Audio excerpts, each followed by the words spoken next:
Konnichiwa, Minisan.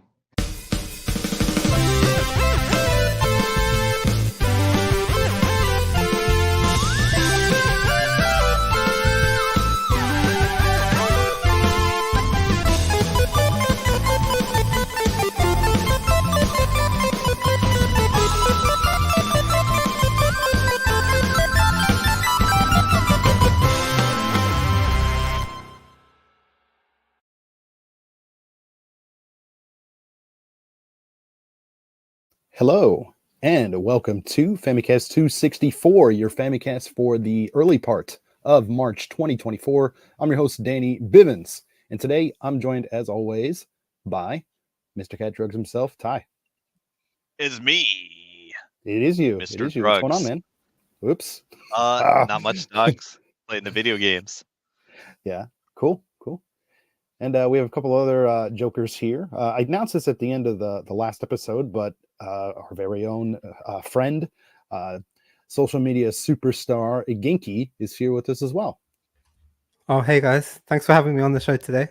No, thanks for coming on, man. It's always a pleasure. Yeah, same for me too. Someone, I don't know who, but... Yeah, it's good to be on the show with you guys. Yeah, thanks. And we have another guy who's on the show today, back from the grave. Back from last time, actually, too. JC's back. What's up, man? Social media superstar. I thought that was my line. I thought you were introducing me. Hey. Yes. I am also here. Wow. 4-man crew. Somebody ate a double cherry. Right, exactly. I don't know if Genki and I look alike. You and Ty are basically the same person. No, not even close. Hey, we got some color coordinating. We got blue, red, black, and white. Cool. Actually, we do. Yeah. Wow. And just to Ty is PlayStation for some reason. Yes. Yeah. That's a bit weird. Yeah, no, I'm actually Monopoly. Oh, Let's go. There. Ripping the brand. Nice. I'm Famicast. Nice. There it is. Nice. Never heard of them. Right? Yeah. Hey, Genki, like, I think you wear that shirt more than like we do. I wore it on the last show, which is why I didn't wear it today. But yeah, it's cool. It's a good show. Yeah. Well, I know that shirts brought you like good luck, Genki. You've met like a lot of different, like really awesome, like game developers and like all that type of stuff too. So that's pretty cool. Yeah, I bumped into Kitase, Yeah. Final Fantasy VII director, and Shuhei Yoshida. Damn, with man. this shirt. Yeah. Oh my god. Our copyright infringing shirt. You stand right in front of the Final Fantasy producer. Thanks for that, mate. There it is. Perfect. Get us right in the shit. Thanks. He was kind enough to take a photo with me, so oh, brilliant. Yeah. Just to catch original up shirt, do not steal. Yes. Right? Just to catch up with the chat here. Looks like we got balls. It's like he says, "Hey, is them boys?" Yes. And also, who's excited about Mar 10? Mario Day coming up. Mario Day. Lemonade's in the chat as well. Wow, big show. Yes, that's right. Big show's here as well. Nice. Yeah, my dad is in the chat. I am not kidding. Hey, Danny, this is Pops. Hey, Dad, what's up, man? Wait, are you serious? Yes, I'm dead serious. That's my dad. So, all right, we'll turn down the Danny trolling a little bit then. Yeah. Thank you, please. Cool. Well, we got like a really packed show for you guys today. Lots of new business, lots of really cool games to talk about, lots of really relevant stuff. I think you could probably understand why we have Genki on the show today. But yeah, lots of really relevant stuff to talk about. So let's just go ahead and get into some new business. And Genki, would you mind kicking things off? Oh yeah, sure. So yeah, thanks for having me on the show today. And yeah, I wanted to talk about Final Fantasy VII Rebirth. You can see the poster. Got that. Nice. Yeah. So yeah, I've been really enjoying it so far. Mm-hmm. I'm about like 30 hours in at the moment. And yeah, it's really, really good. Like there's so much content in it. It's kind of like unbelievable. Yeah. Like how much they managed to like jam into this just one game. Like the open world areas and like the new combat and like the new characters and like the characters always following you behind. Oh yeah, and yeah, I really enjoy the new combat. Like, it's really varied, and you can do like these synergy attacks where you like team up with your different partners. So it's really focused on like the character relationships and the character dynamics in the game. And I think it's just like a really good like love letter to Final Fantasy VII fans, and like how it like really expands upon the whole entire universe. And it's not just like a direct remake, because there's a lot of twists and turns, and of course I won't spoil anything, but yeah, if you it's like it's a completely new experience. It just like adds to what you've already played with like the classic games, but then just adds the extra layer of all these like crazy twists and turns, and even adds like new characters as well. Oh, cool. So yeah, I'm just like really enjoying it. And yeah, the open world is like super crazy, because like the first game was very linear, and there wasn't really any open world areas in the remake. But this one's like completely open world. It's more like open areas. You have like these really massive areas with like these Assassin's Creed like towers you have to go to, and then you can unlock different activities. They're like you fight these enemies, or you like find these relics, or like yeah, you can pick up items. And yeah, like riding the chocobo, as you can see in the video, is like really fun as well. The chocobos are really cool, and each area has its own chocobo, and you have to catch the chocobo, and then you can access like the fast travel system, and then you can run around on the chocobo as well. And yeah, the game is just like really smooth and really nice, and it has so much content in it. It's like all the different towns and cities and cutscenes, and the mini games are crazy. Like there's so many mini games in it as well. And oh yeah, as I really like battling with like Red 13. So, that's your boy. yeah, that's my boy Red 13. He's my like avatar that I use. So Right. yeah, but he's really cool, and like he's really good at staggering enemies, like getting the stagger bar up, and then you stagger them and you can do extra damage. And then Tifa's really cool as well. She's like doing her punch combos, and it's really fast as well. And yeah, the combat is like super fun. I've been doing all the combat missions as well. And yeah, there's this mini game called Queen's Blood, which maybe you heard about it. It's like a really cool card game in the Final Fantasy world. And you can go around to different towns, and there's NPCs like sitting on like little benches or little tables with their little Queen's Blood like board game out in front of them, and then you can go and challenge them in different towns and raise your ranks. And yeah, that's a really fun like side game in Rebirth. And there's so many different mini games. There's like chocobo racing and there's like the different card games, and you can ride the dolphin. And yeah, the amount of mini games in it is like really crazy. Like every time you go to a new city, there's like new mini game to do. Oh, cool. So that's really cool. And I just noticed in the video, the footage that just kind of just showed up on the screen, you mentioned like the Assassin's Creed like towers that kind of unlock, like show, like you access it and then it like opens up the map a little bit more. Was that part of what that was there? Yeah, that's what that was there. Like yeah, you go to those towers and you have to climb them and then turn them on, and then they send out this light, and then you can unlock more of the map. But yeah, it's really cool, and there's so much to do. And I've been taking my time like clearing out each of the areas. So it's really different from Remake, because it's a lot more like open world, and there's a lot more different elements compared to Remake. So yeah, I've been really enjoying it so far. Yeah, definitely my game of the year at the moment. Sure. So just for the people that are not familiar with this game, this is like Final Fantasy VII Remake Part 2, right? Exactly. Part 2 of 3, is that of right? 3, yeah. So there will be 3, and this one, the first one was all set in Midgar, which is like the first 5 hours or so of the original game, and then the rest of the game is once you go out of Midgar. You don't actually go to Midgar in this game anymore, so it's all set outside of Midgar, and you go to the different, and I think it covers up to disc 1 of the original game, and then the last game will cover the rest of the other 2 discs. God. So yeah, I imagine the next game though will be like super open world. You'll have like the high wind, so you can fly to different towns and stuff. So they'll be like, oh, is that what happens in the original game? You can fly around and stuff. Right. Yeah. So this one is more like you have like the tiny Bronco, which is more like a little aeroplane. And then in the high wind, which will be in the next game, will be like an airship where you can like go around the entire world. Yeah. So they're just expanding it each time. That kind of makes sense, with the more versatility with that ship, like you said, that they would make it cover so much more, I guess, content. I guess, but then again, you're thinking like story wise, like there's a lot of stuff going on in like those last 2 discs of the game. Yeah.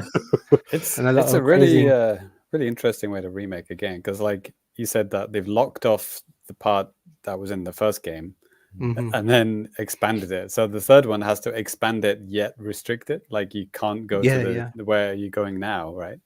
I So- think they're gonna like can keep what they have now and then just tie it all together. Maybe even add Midgar, so it's just gonna be super massive.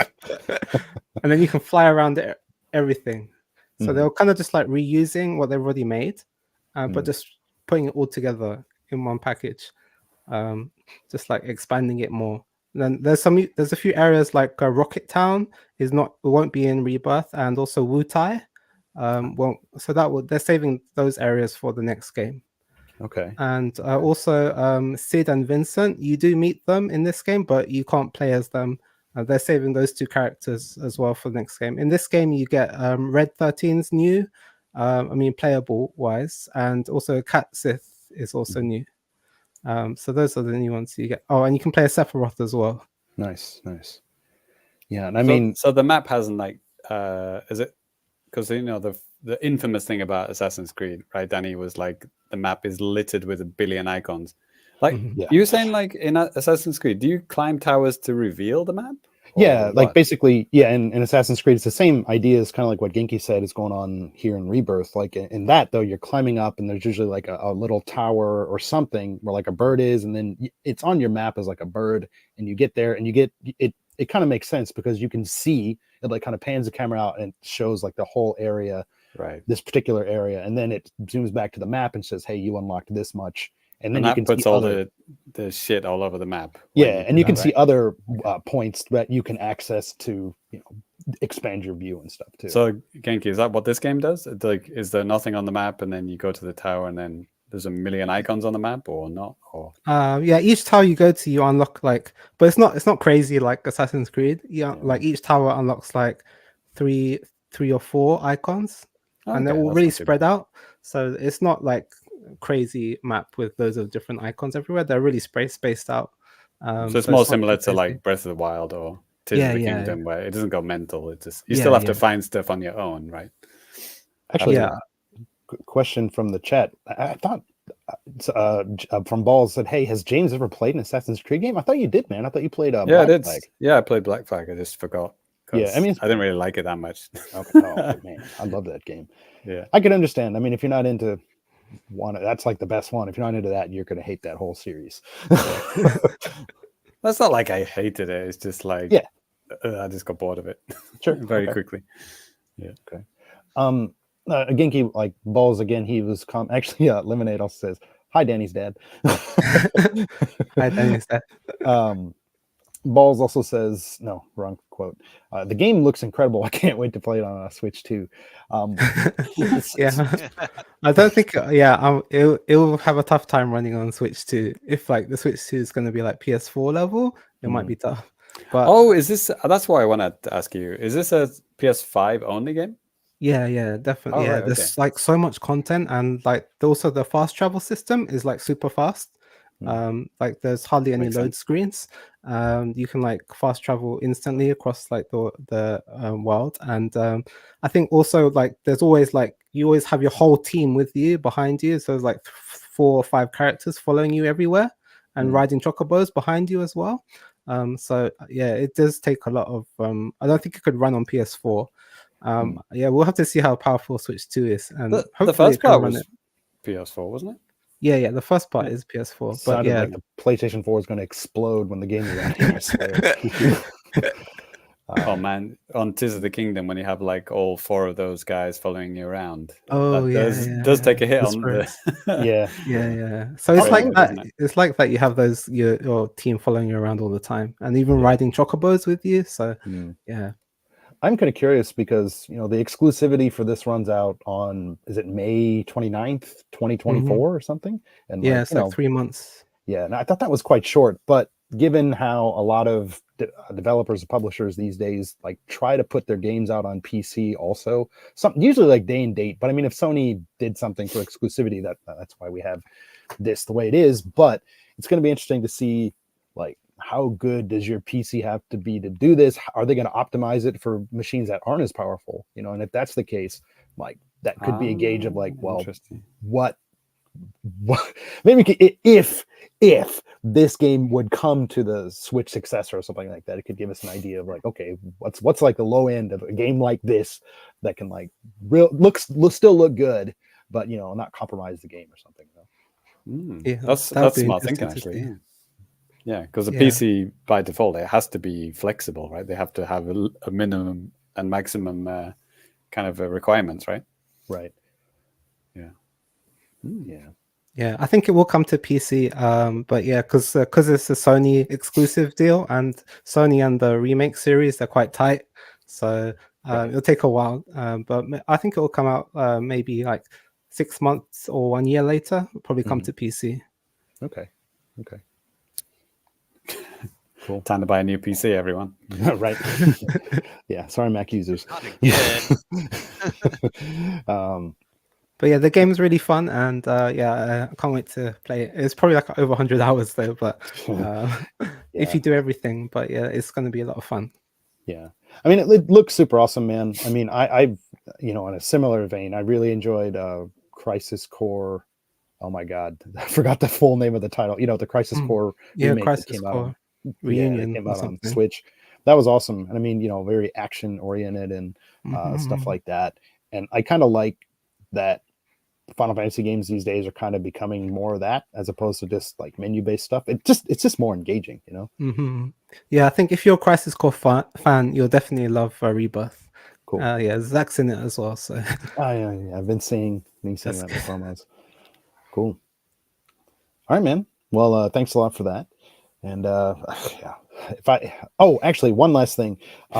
You meant, sorry, I talked about this before the show. PlayStation Portal, like, you know, the PlayStation Wi-Fi thing. Have you tried this game out on that? And like, how did it go? Oh yeah, I have the Portal at home. It costs like $300 or something, but but yeah, it's sometimes like the TV is not free or like so it's useful for me, and I think it works really well with the remake and Rebirth because it's like a mix between action and turn-based. Sure. So like you can just slow down the game, and it's not like a timing or Twitch-based game really. So it works really well on the Portal in terms of the input lag. So, and it also looks really nice. Like the cutscenes look really nice on it's like an 8-inch screen on the Portal. So this game works really well in remote play, as long as you have good Wi-Fi.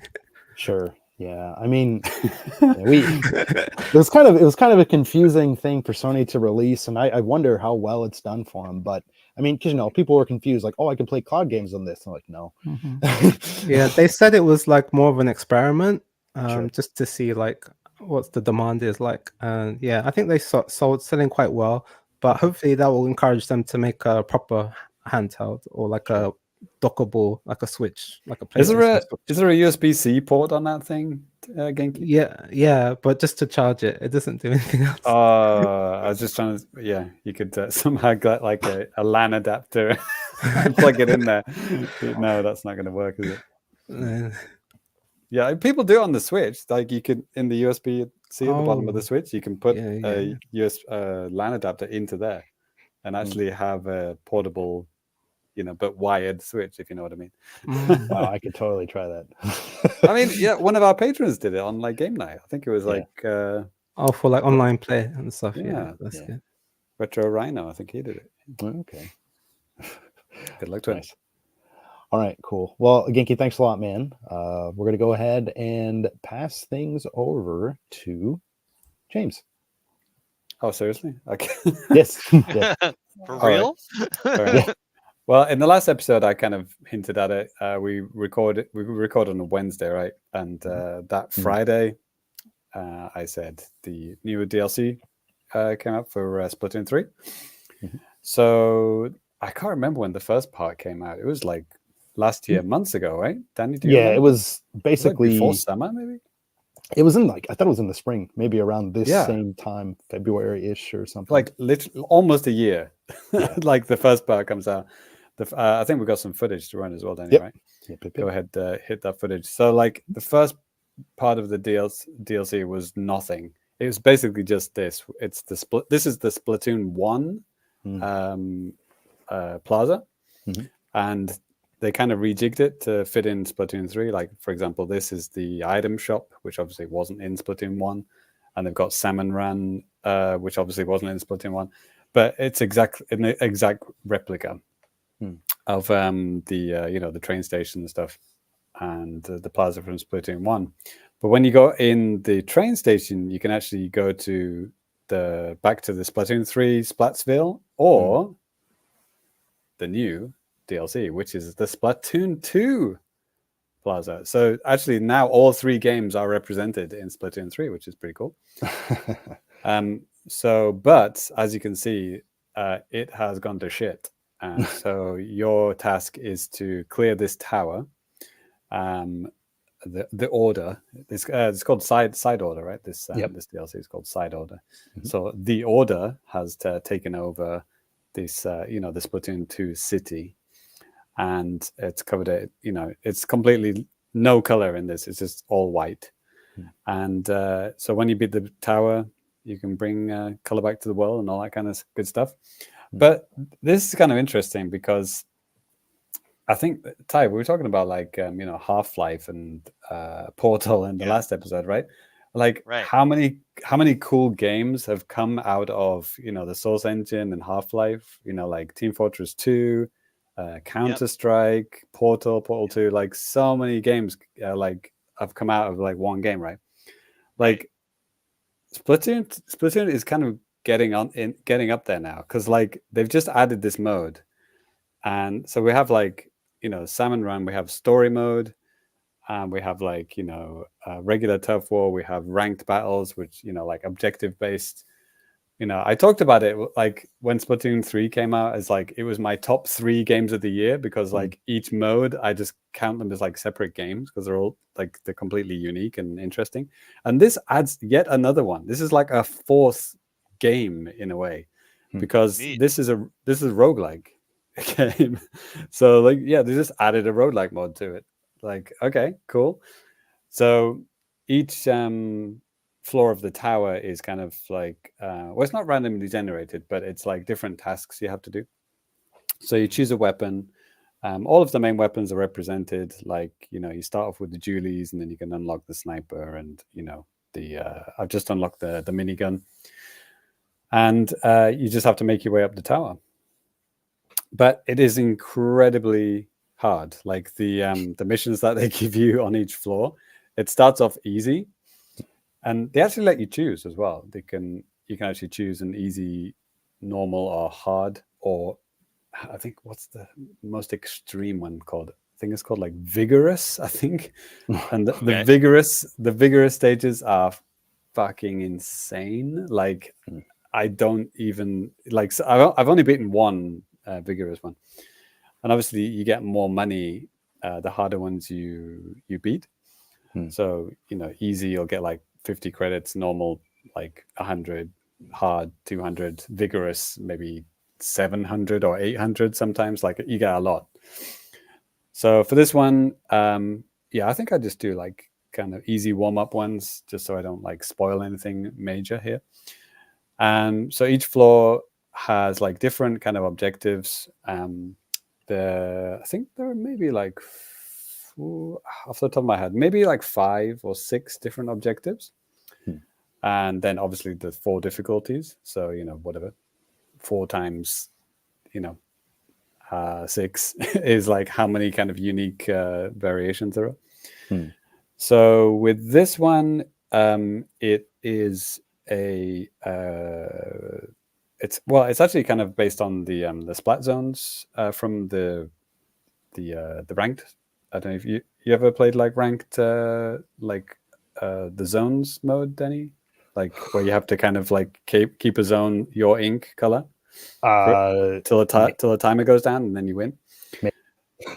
So it's like this, but it's like it's you versus enemies basically. So like enemies just spawn and then they try and like, you know, ruin your area. Right. Like these little guys here, they've got the black ink, and you just got to make sure that they don't, you know, ink the this area until that bar at the top gets to the end. Okay. And we're playing on easy here, so this is like, you know, almost hard to lose in this one. It's like the enemies are moving very slowly. They're quite easy to kill.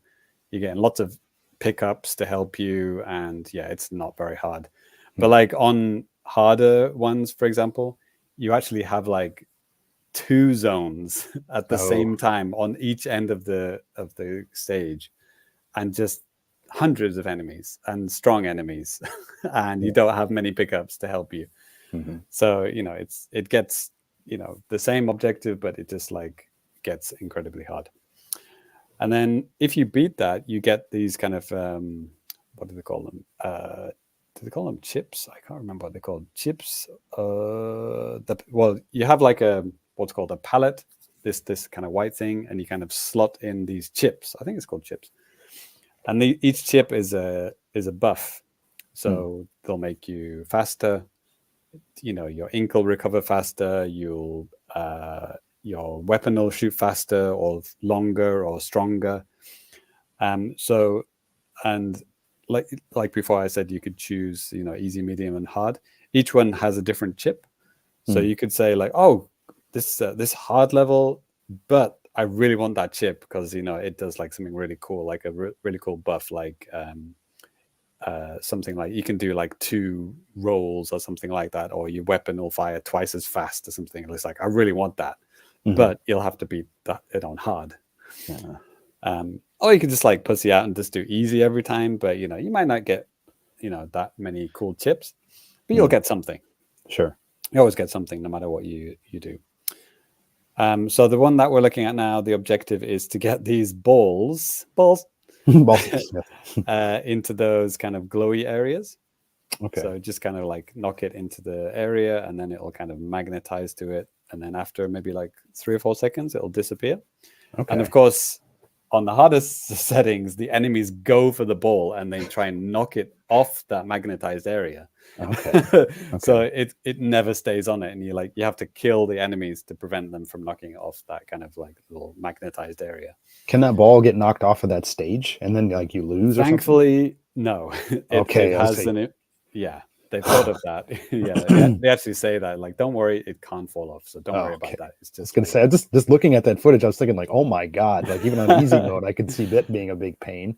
Yeah, on some of the story modes on the previous Splatoon games, they have had those kind of things, right? Like, like a ball will fall off and then you lose. It's just annoying. Yeah. So as you can see here, the stage is the same as we're on the 3rd stage, the 3rd floor. It's the same as the 1st floor, but the objective has changed. So this one, you have to destroy these portals, this kind of glowing orb thing. And enemies spawn out of it. So you have to kind of be quick, and you have to kind of keep painting it. And then when it reaches the very top, it'll explode and you win. There you go. Explode it. That's gone. Now enemies can't come out of it. And there's one more at the bottom that you have to get. And then if you think about this on hard, there's probably like maybe 8 portals all activated at the same time, all spewing enemies like incredibly quickly, and they're all swarming you from every side. And yeah, you can't even get near the fucking portals. This one is just like, easy, obviously. But you do have your specials like you have in the regular turf war. You've got, your the killer whales, that kind of megaphone thing, and the booyah bombs, the bombs, like the giant bombs that explode. Depending on the weapon you choose, you'll keep your special. Okay. And those will help you, clear enemies out, or destroy the portals and stuff like that. And if you're lucky, you'll get one of these stages, which is a vending machine stage, which is basically just like a skip. You don't have to do anything. You can just buy something from the vending machine or not. You don't even have to buy anything if you don't want to. It kind of reminds me of the shrines in Tears of the Kingdom, where you open it up and you're like, hey, just go get the thing. Right. Okay. Yeah. And this one I was really lucky. I actually got 2 vending machines in a row, but Nice. I didn't do it. I didn't go to it on the second time. Yeah, you can buy chips, some kind of like red. When I say chip, I mean microchip type chips, not Okay. not fish and chips or Potato chips. That's later in the episode. Dorito chips, as you might think. Not those kind of chips. So you can buy. You can also buy extra lives. Like if you get killed, like if you look at the top left, I have 4 lives. You start off with 3. You can actually buy extra lives, like extra slots. Okay. And so if you die a couple of times, you can buy some extra lives to top those up. And this objective is similar to this. It's quite similar to an objective from the ranked battle. Like I guess it's similar to tower control, where tower control you have to stand on a tower, make sure it goes along a guided rail to the end. And obviously the rival team is like trying to shoot you off the tower and kill you so you don't get to the end. Right. So it's kind of like that, but instead of a tower, it's just kind of like a spinning thing that you just have to shoot and it'll go along the rail to when it reaches the end, you win. Okay. So, and yeah, if you don't shoot it for a while, it'll start to go back to the original point. And again, this is like easy mode, so it's just like a straight line. Sure. But on some of the harder ones, it's like going around loops and like around towers, and like you have to, obviously enemies coming at you from every side, and sometimes it's just hard to even know where the fucking tower is. Well, there's like all these things trying to kill you. So yeah, but this is obviously the easy version, very, very easy. And and then every 10 towers there's a big boss, and there is 30 towers, so yeah, 10, 20 and 30, and if you beat the 30th tower, you win. And I have not done that yet. I've got to floor 27. I've beaten like two of the bosses, and almost at the end. But by the end of it, you don't get any easy stages, and even if you did have an easy option, the easy wouldn't be as easy as it was on floor 1. Sure. So it gets progressively harder, as you would expect. So easy, like floor 1 easy and floor 27 easy are completely different. Like it's more like hard or vigorous at that point, right? Sure. You would imagine. So yeah, it doesn't stay easy for long. Yeah, I would say up to like 10 is like relatively easy. Okay. If you stick with like easy and normal, anyone will be able to do that, I think.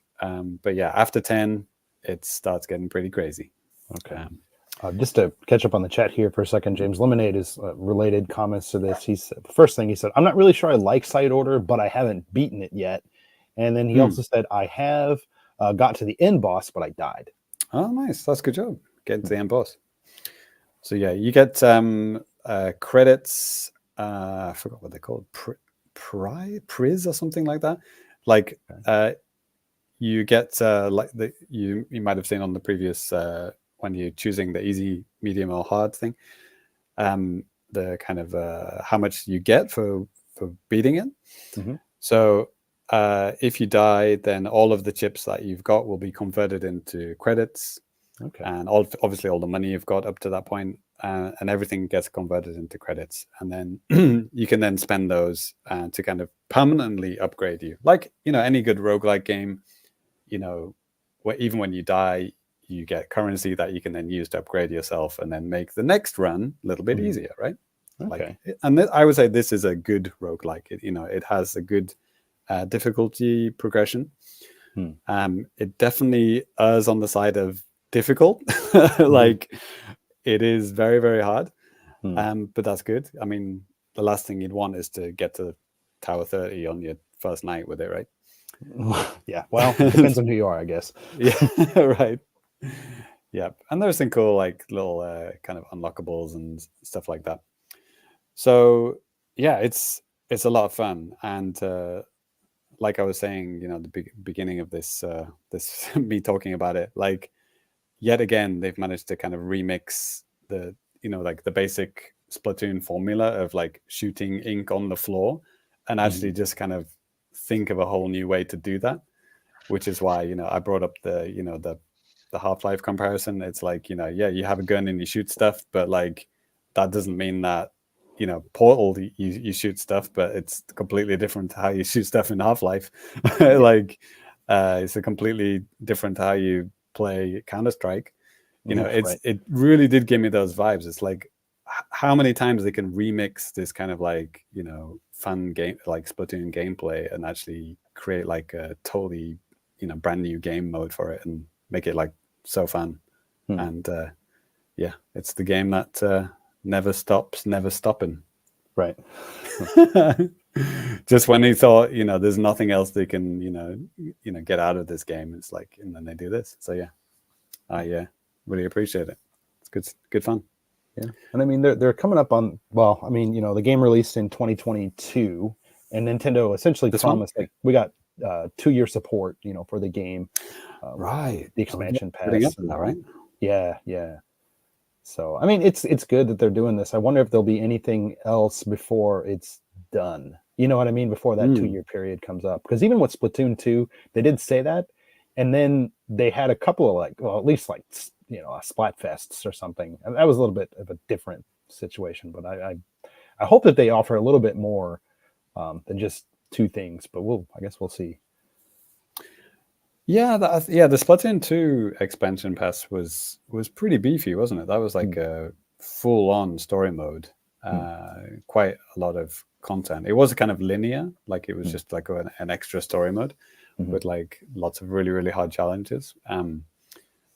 Yeah, I think there is quite a lot of similarity there, actually. The Splatoon 2 expansion pass and this one is like, they are hard.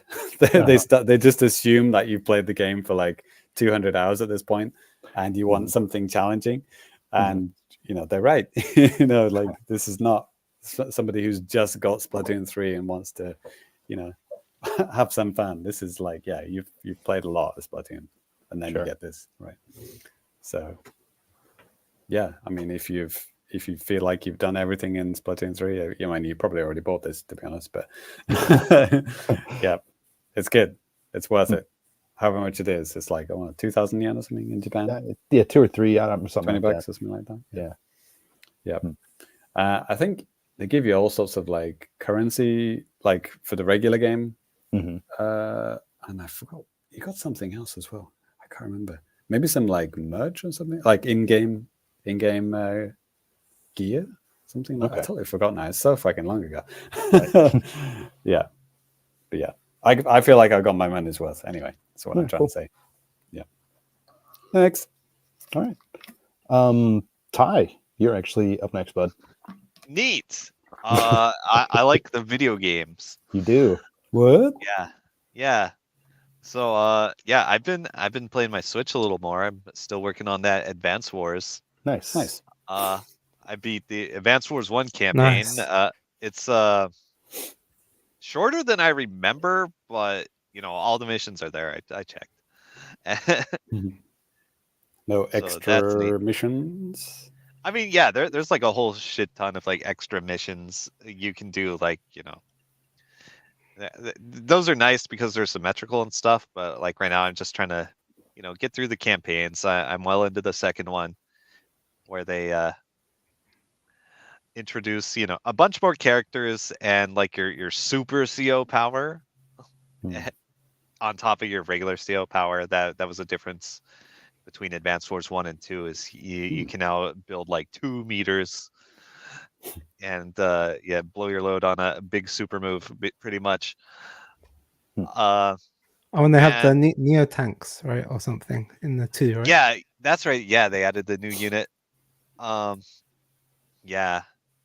What's an example of the CEO powers again, Ty? Can you just remind me? For example, like Andy, probably the guy you start with, like he gets like hyper repair, and that will repair all his units for like 2 levels. I see. Yeah, and it also kind of busts your guys. Like Grit, the long range guy, he'll get like some little extra range on his ranged units. It's something in theme with the commander that you pick. Yeah, and I'm playing it, and I'm thinking, damn, I really want to play Dual Strike. Hmm. I wish that was in this game too, because I don't know if you guys have played Dual Strike, but it is silly as shit. I don't. I'm trying to think. Did I have that? I had a lot of DS games. They're gone now, but yeah, that might have been one of them actually. Yeah, it's fun. It is like not at all balanced or sane in any way. It's great. It's like it's almost like a Marvel versus Capcom game. You know, like you get two characters, you get both their powers, you tag them in and out, and so you look for the most busted fucking combination you can, and just like lean on whatever silliness you cook up. Like, you know, you can take like Sammy and Adder and like insta capture like the enemy's home base in like one turn from like 15 tiles away or some shit. God. Yeah. It's very silly. So I hope they bring that out. I don't know how well this game is actually selling. I suspect not super well.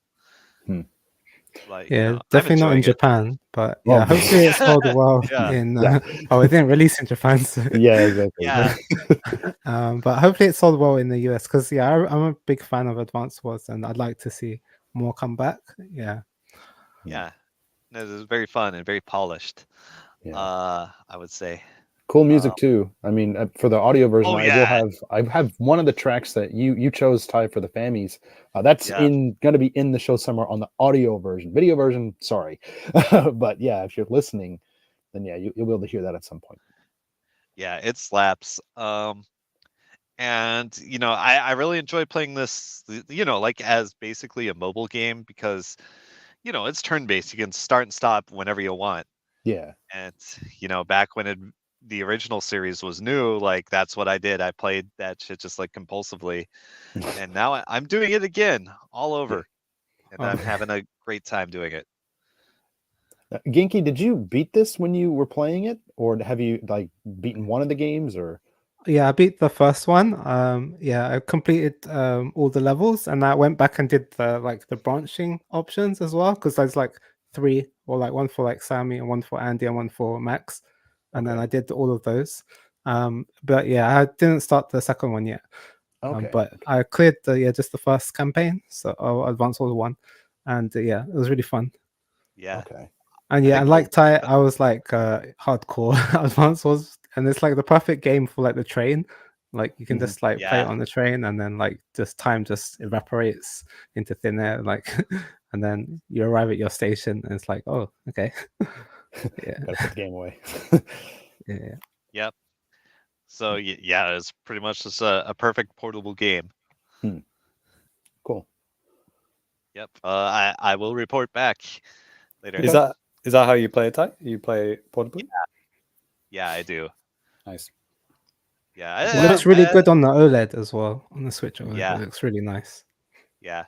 Well, except when I got to the end of the campaign in the first one, like I couldn't wait to be idle at work or whatever. Like I really wanted to play that last mission because it's so fun. Yeah, it's super fun. You get to pick 3 COs. That's great. Oh, cool. Spoiler alert. Okay. So yeah, that's what I've just been doing, like, you know, portably at home. Let's see. I've been compulsively playing a lot of Pinball FX2 since I bought all the fucking tables. That game is really fun. I did get like all the Xbox 360 tables. The store is still up right now. Yes.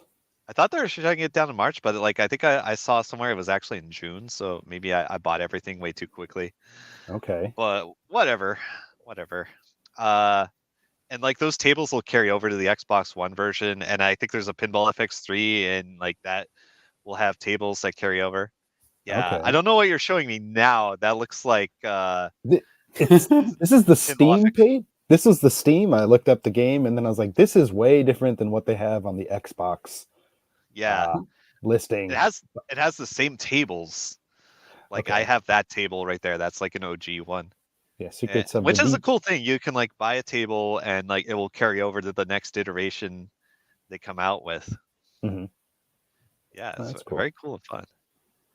Yeah, I'm And trying to get to the Xbox stuff. Is a lot of like Marvel. This is the Xbox pictures. yeah, that's Marvel like the stuff. first picture on the store. Yeah. Yeah. Yeah, exactly. Good Yeah. old Spider-Man. Yeah, there are a lot of fucking Marvel tables and there are a lot of Star Wars tables. Yeah, I knew there's Star Wars ones because I remember at one point in Japan, the only Star Wars games that you could get were pinball games. Where like then there were like other games coming out too. I was like, okay. Yeah, I think there's even like a free set of Star Wars ones. But Oh, but yeah, okay. I think there's like 10 plus tables or some shit. I don't know. Okay. Yeah. Oh, Wolverine. I had that table for a long time already, and I was like busting my ass trying to get the last achievement on it. It's so fucking hard. Yeah. Yeah, there's some cool ones on here too. Yeah. It's interesting. Yeah. And the integrated scoreboard stuff is really good. Like I'm getting really competitive with some of my friends' scores from like 10 years ago. Nice. Yeah. If you know Justin Nation from various Nintendo websites, he's got a bunch of scores on these that I'm trying to take out. Good luck, man. Yeah. Yeah. I think I got some of them. Yeah. Okay. Probably more. Yeah. So I'm having fun and like this is great too. This is just a game you could play when you have like a few minutes a downtime or like you just want to like play something compulsively, but you don't want to commit a lot of time. Sure. Yeah. Yep. Or maybe you really like some of the theme tables, like any Missplosion fans out there. There's a obscure 360 game, Mrs. Explosion Man. Ringing any bells? Is that only on Xbox? They never I brought don't that to know anything actually. else? Yeah, I wonder if that's Xbox exclusive. I wonder about that. What's the A button do again, Ty? That's to select everything. That's the green one. Right. What's the X button do? Yeah. Let's see. There's a Bethesda table set, which is fun. So there's like a Skyrim table and a Doom table, and I forget what the other one was. Those are fun. Okay. So yeah, I should try porting all my tables to Pinball FX3 and see what happens. Yeah. I mean, like the screenshots I was showing at the beginning of this, like it's just showing them from like in rooms and stuff like that. Is that not a thing on the Xbox version, or is this Steam only or something? Or that might be like Pinball FX3 maybe. It said it was Pinball FX2, so like okay, so maybe the Steam version is totally different. Yeah, that's what I was thinking too, because like it was such different pictures, and I was like, why are they highlighting completely different things for the same game? But yeah, that's odd. Maybe I'll check it out. Yeah, that's cool. I think I could actually get them on the Steam version for free, like even after I bought them from 360, because I guess you can make an account on the Pinball FX2 website and it'll scan your shit. Damn. Okay. I think I might have to do that for Pinball FX3. I'll report back. But yeah, I think I have like a fucking. I don't know how many tables there are, but I have so many now. Okay. Game slaps. Okay. And shit, is it on Switch? It must be. Yeah, I think there is a Switch version. There are one of them, or some. I don't know how it works, but yeah. Me neither. So. I should try like porting my purchases over, see if it works. Yes, might be fun. Yeah.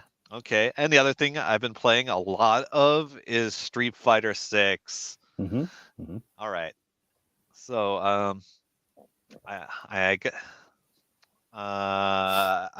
did the grind with JP. I got 2 characters in master rank. I could probably get a lot more if I committed time to it. Let's see. Yeah, like I was playing as JP in the Battle Hub for a long time, just like grinding out the battle passes that they have. And I'm like, okay, I'll just grind this out, and my practice, the things I figure out, that'll carry over to ranked mode. And like lately it seems like just going and fighting randos in Battle Hub is like harder than like just pre-master rank. Like guys will go in there and they'll probably be master rank and they'll just be fucking people up. Yeah. Of course, I'm not allowed in the beginner battle hubs. Right. Yeah. So yeah, maybe it's safe to assume everybody is in master. Like getting to master rank in Street Fighter 6 is not actually that hard. I mean, you just have to have like a really good all-around grasp of your character in the game, and you'll get there eventually. And like when I was grinding out the last 2 stars with JP, it was actually really fucking easy. Okay. For me. I was gonna say that wouldn't be for me, but yeah. So I'm picking up a 3rd character now. I'll let you know how that goes. Okay. So did you guys hear about the Capcom Cup or the World Tour? Kind of. They gave out $1 million fucking dollars. Yeah. Yeah, and it was pretty good. Do you guys know which character was used?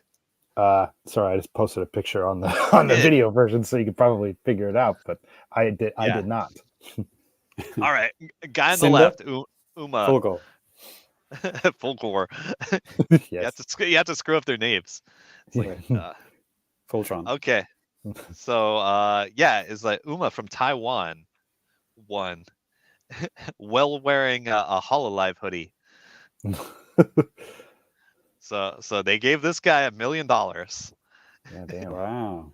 Yeah, he earned it too. It's like he's not like a super like household name like Daigo or Justin Wong or something, but like he's been kind of under the radar, but like he's had like really good results. He was like top like 24 at the last Evo, I think. Okay. Or 32, and like he's got good results.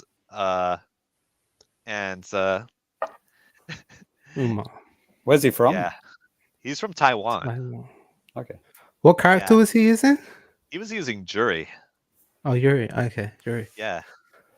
Ty, I remember watching. You sent me a clip of this, and like the commentators were saying, like they didn't expect him to win at all, but didn't he like go 3-0 against like the guy in the finals or whatever, like swept him? Go back to the last screenshot. It should show on there. I think this is the start. Oh yeah, this is the start. Yeah. So like it'll have like the games one up there at the top. Yeah. Yeah. Okay. Yeah. Well, it was a pretty good ending. It was wild, especially like if you have a good idea of how the burnout system works. Like he kind of got him in a checkmate situation with some very clever planning. Okay. Yeah, it was cool. So right after the Capcom Cup, there was a Red Bull event, Red Bull Kumite, and he skipped it so he could go to the HoloLive Festival. Well, hey man, he's got $1 million. He can do whatever he wants until the money runs out, I guess. It's like, yeah, and like the prize pot was only like $9,000 for that. Okay, yeah, he's like, I got bigger fish to fry. Chump change. Yeah. So like even during the winner ceremony, he has like the HoloLive hoodie on, the one for what's her name, Mio, the wolf. Okay. Okay. What's a HoloLive? What's a holo? It's a VTuber. Okay. This guy is a VTuber simp, and like immediately after winning this, somebody got a screenshot of him sending like 1,500 Taiwan dollars for a red super chat. All right, it's only like $50 USD, but nonetheless, it has raised questions about like how long this $1 million is gonna last. Well, oh my god! Thankfully, we're not his financial advisors. Spend it all on a handshake event. Yeah. Did Capcom make him cover up the hoodie with that check in this picture? No. Okay. He's just holding it. Like there's a lot of shots like where they're like showing the hoodie and people are asking, "Hey, what's that hoodie? That looks nice, actually." It does. Okay. It does. It's nice. Yeah. Free Hong Kong shirt. Yeah. Right. Right. Hmm.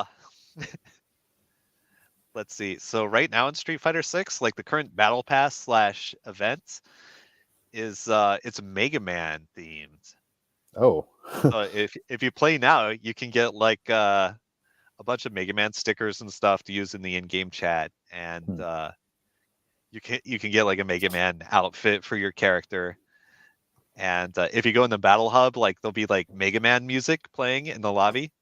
Oh, nice. Yeah, so it's fun. I'm really enjoying like the events they do. I wonder how Capcom got the license for that. Yeah, I wonder. Oh man, like remember early on they did like a Ninja Turtle event where you could like buy the Ninja Turtle skins for like $12 Oh yeah. Okay. People was- complaining they were so expensive. It was kind of expensive, yeah, but like you don't have to buy them, you know. True. You did, but you don't have to. But you do have to listen to the Ninja Turtles theme on loop for hours and hours while you're in the battle hub. Oh boy. Nice. Yeah. Original one, 1985 one. They did a cover of it, like the Capcom bands. Ass. And the singer was like the voice actor for Luke. It was actually pretty funny. Okay. It was kind of cool. It was just like a random surprise they had. Yeah, so that's fun. I'll let you know how my Street Fighter progress goes next time. I'm learning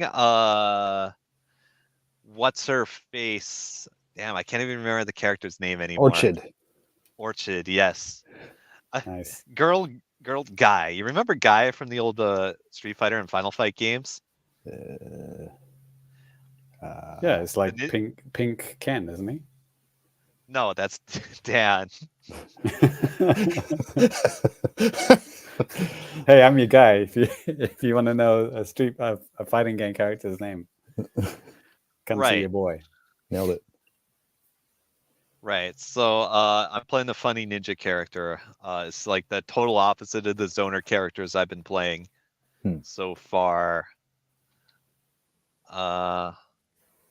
Yeah, it's kind of alien to me, like playing a rushdown character after like just zoning people out. It's like I need to approach people. What the fuck? You know what I mean? Yeah. Yeah. Fortunately, approaching is very easy in Street Fighter 6. You just hit the funny green button and they zip forward. Okay. Right. Is it Kimberly? Not Kimberly. Kimberly, yes, Kimberly. Oh, Kimberly. Oh, okay, yeah. I'm learning Kimberly. She's fun. She's silly. I'm finding it a lot harder to do like 50% plus damage in one combo, but you know that I guess that's the life of a rushdown character. I suppose so. Yep. All right, so that'll do it for me, I think. Okay. Well, I'll go ahead and close out new business here. I'm playing a game that's also pretty new and hot. It just came out the day before Final Fantasy Rebirth and just a few days after Splatoon. And this is none other than Star Wars Dark Forces Remaster. Wow. So it's the old is new again. It's how this stuff goes. And the original game was released, almost 30 years ago, in 1995 on PC and stuff. And I think it eventually made its way to PlayStation in a pretty shoddy port, but it did make its way there. And the team behind the development for this is Night Dive Studios. These guys are famous for porting a lot of like older games to like modern platforms. They did the Turok remasters, Shadow Man, and some other games too that I wasn't really familiar with. But with Dark Forces, have any of you guys ever played this game like back in the day? No, I didn't. I may have tried it once. Okay, because I mean it's very much like simply put, it's very much like a Doom in the Star Wars universe, because that era of like shooter, you have like that certain kind of style. Like you're in 3D environments, but the enemies are like sprites and stuff like that, which is kind of like endearing. And the cool thing about this is, I mean, it's story focused. There's an actual like kind of Star Warsy. Well, it's Star Wars story. At one point it was canon. Now it's considered like Legends, because some of the stuff that you do, they, like for example, the first mission in the game, you're stealing the Death Star plans, and then they eventually get to the Rebels. Obviously, they made a whole new movie about that, called Rogue One. But Danny, this is not Doom. This is Duke Nukem 3D style. I recognized it within 1 second. Oh, that's a Duke engine. Okay, because you can move up and down, and Doom you can't. Okay. Yeah. I was thinking to myself, they licensed an engine, and I was thinking it was like Quake 1, but then Danny said they had 2D characters. Yeah. So I'm like, was it Doom? Yeah. It's Duke, baby. It's the Hollow Duke. Let's go. Baby. Well, one of the cool things they had back in the day too, they have cutscenes, kind of like animated cutscenes, a little bit, crude by today's standards. Yeah. But they're completely like redone, a lot sharper these days, and just a little bit clearer audio and stuff like that, which is pretty cool. And like one of the characters, like enemy characters that you'll find in this game is a Dark Trooper, which makes its appearance in like Mandalorian. It basically becomes like, honest to God, like lore for Star Wars. So it's cool to see. I remember that was always like a LucasArts or Lucasfilm policy, is like every piece of media they ever created was canon. Yeah. Yep. Yeah, so it's cool because I mean, you are this new character, Kyle Katarn. He's like a mercenary who at one point was an Imperial officer, and now he's working for the Rebellion, helping them out and stuff like that. So it's pretty cool with that. Lots of story beats, which is really cool if you're into Star Wars. Like back in the day, I always wanted to play this. I never did because I think in 1995 we had like a PC, but I was like I don't know, like 10 years old or something. So I don't have any money to buy like a PC game, but I distinctly remember seeing the box in my Star Wars Insider. Yes, nerd. I know. And just seeing it and just like kind of wanting to try this out. It just seemed it would be so cool to, play a Star Wars game that has like some kind of a story that's something that I don't know, because play a Star Wars. Yeah, play Star Wars. Because I mean, at that point it's playing like, Super Star Wars or Super Empire on, Super Nintendo and stuff. But I mean, it's a story that I already know. And that's not really even a story. It's just an action game, So this would have been like so cool to play back in the day as a kid and as a Star Wars fan. But I will say that Night Dave Studio, I always really like their work. They really can make these old games feel new again. And despite like, the kind of rudimentary visuals and stuff like that, it's great. It runs smooth. It's still fun to play. So does your guy have a whole bunch of funny one-liners like Duke does? No, he does not. The enemies, they will sometimes like talk and stuff like that. But actually, speaking of sound, they do have kind of like a really cool effect that they developed actually in the early 90s before even this game came out. I'm trying to see if I could find the name here. It's called iMuse, like little I and then MUSE. And it stands for something like interactive multimedia something. But it sounds really familiar to me. Yeah. Yeah.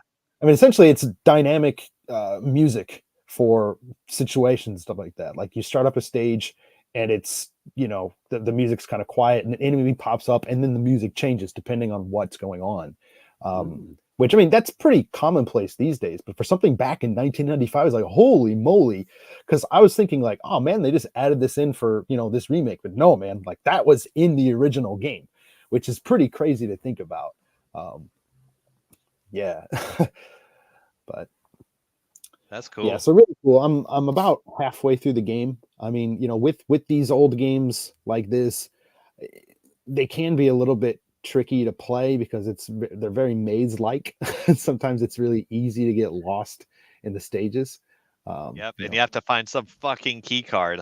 Exactly, you're finding keys and doing stuff like that. It's the same here. That is what it is. It's just what shooters were at the time. Also, the textures, like the panels on the wall, look exactly the same as like a button that you have to press.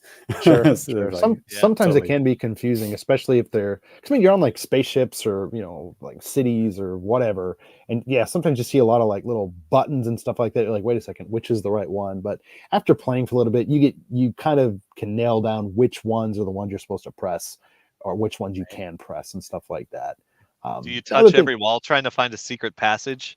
Yeah, I have, but I think that there is a map that you can display while you're playing, just as an Right. overlay, or just as if you go into the pause menu or whatever, and you can see kind of like a hint at where things are, but then you just have to figure out like how to get into it and stuff like that. Right. So, Have they got gyro on this one, Danny? yes, and it Nice. does. It does feature gyro controls for like like kind of like Splatoon, which is kind of nice for just like kind of timing things just a little bit more. I still do prefer using the sticks for most everything, but sometimes it's kind of nice just to be able to tilt the controller just a little bit and have it work. Yeah, boy. It's as close as you get. Mouse and keyboard on a controller. Yeah, I know Ty will never believe that. right. But it really is. Metal Mike, I know he's really into this game, and he just left us a comment here. So I love this game back in the day. Always thought it was a Doom mod. A sound was rad for any Star Wars fan. And he also says, "Hey, the Simpsons Doom mod was also very cool." Didn't even realize that was a thing. That's cool. Oh, there's WAD files for everything. That's what you call the Doom mods. You call them WAD files. Okay, That's right. Okay. Yeah, but with this, like I said, I'm about halfway through the game. I'm probably going to be doing a review for this, maybe in the next week or so. Pretty late compared to other like podcasts or whatever. But hey, we didn't get a code, and that's fine. I just wanted to play this, regardless. So, yeah, if you're interested in hearing more like my thoughts on this game, look forward to that, or skip it entirely. The choice is yours. So, Star Wars and baseball. yeah, actually. I have a little bit of an update in the now playing section about that. But that is going to do it for the new business. So let's go ahead and move into a little bit of now playing at Famicast.com.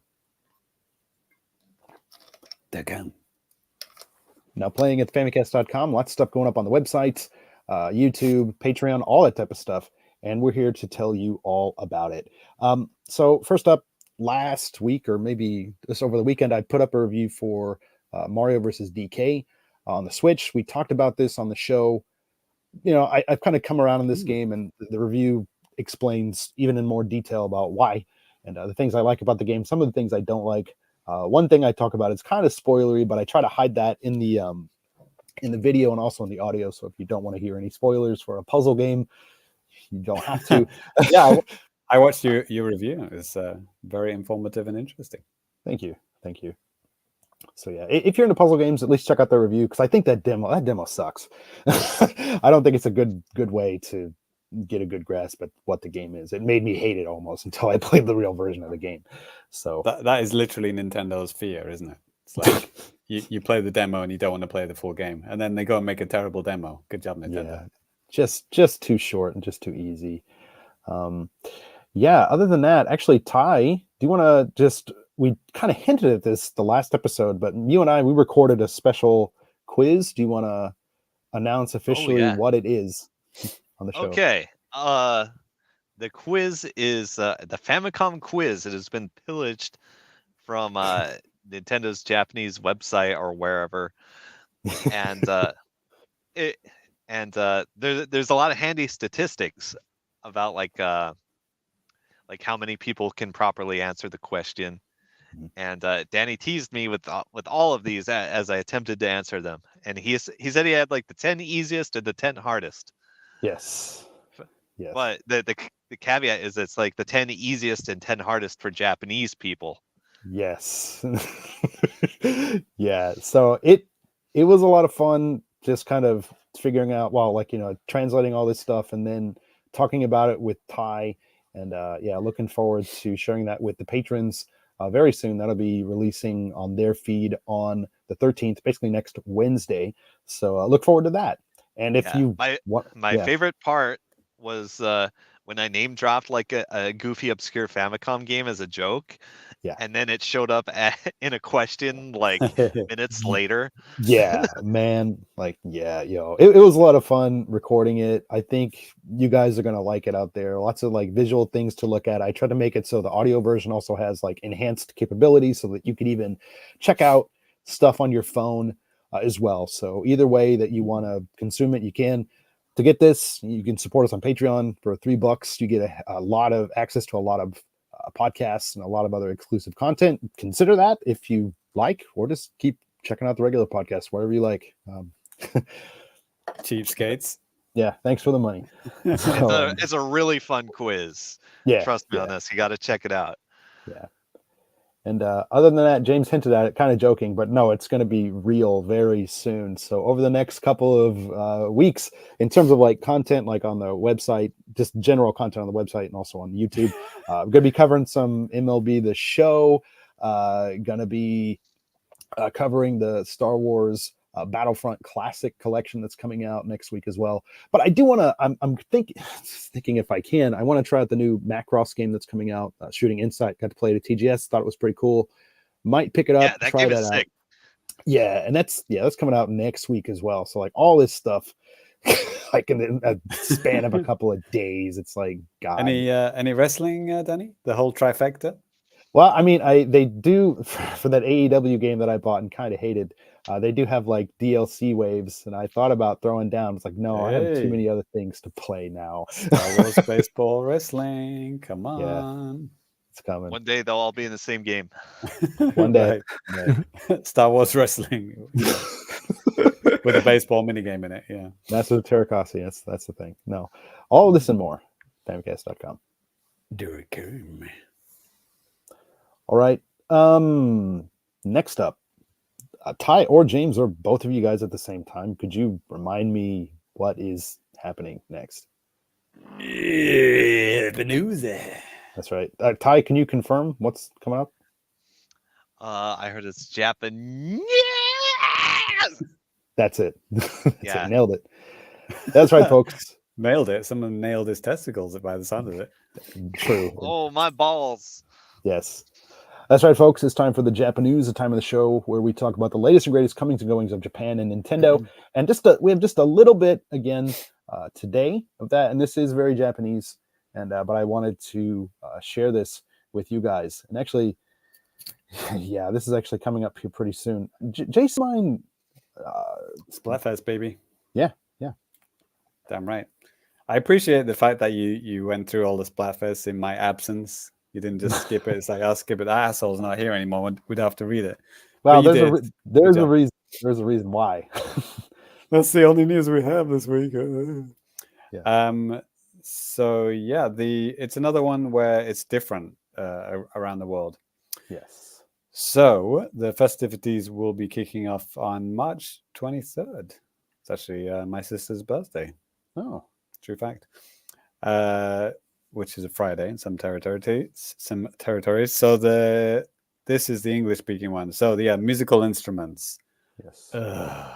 Yeah, I'm getting that pulled up here in just a second, James. So, you can see. So the musical instruments for the Western English-speaking folk are drums, guitar, or keyboard. Which instrument would you play? It's like, isn't that rubbing it in a bit? It's like, you can't play at least one of these instruments, or probably two of these, all of them. Right? Yes. But which one would you want to play? Man, Yes. it feels like we're scraping the barrel already. I think with Splatoon 3, when they have to think of three things, that's actually made it harder for them, therefore worse. No, yeah, I think so too. Like, yeah. I mean, like, are you a morning person or a night owl? But like, they couldn't do that now. They'd have to like, well, do you like the middle of the afternoon or like, Yeah. It just makes everything worse. It's like thinking of three things anyway. Yeah. So with the Japanese one, it's speaking of potato chips. So the choices are lightly salted consomme or salted seaweed. Yes. And as you would maybe guess, it is in collaboration with a actual real life Japanese snack maker, Calbee. Mm-hmm. So you can probably buy those real things, right? Let me see. Danny's probably written it right here, right in front of my face. Yes, outside of the Splatfest, Splatoon branded chips are currently on sale from now until July.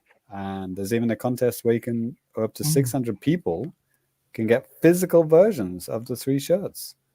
Like three shirts with crisps on the front. Brilliant. Yes. Like literally like a bag of potato chips on each, like on the shirt. And then Wow. it's kind of hard to tell on like what's on the back, some kind of Splatoon language or something on the Right. back. But it's like, and it's kind of cute. Like they put That's dumb. the potato chip bags look really similar to the real ones, but they kind of made it, there's a squid here instead, and they have like this Splatoon language. Yeah, they on made here. like generic Splatoons in the Splatoon style, but like, isn't it sponsored?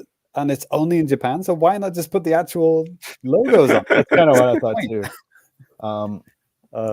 Is it they have to kind of keep it But in I think the lore, right? If you're thinking of like in Splatoon, like the characters wouldn't be able to read that, so maybe that's why some kind of design choice.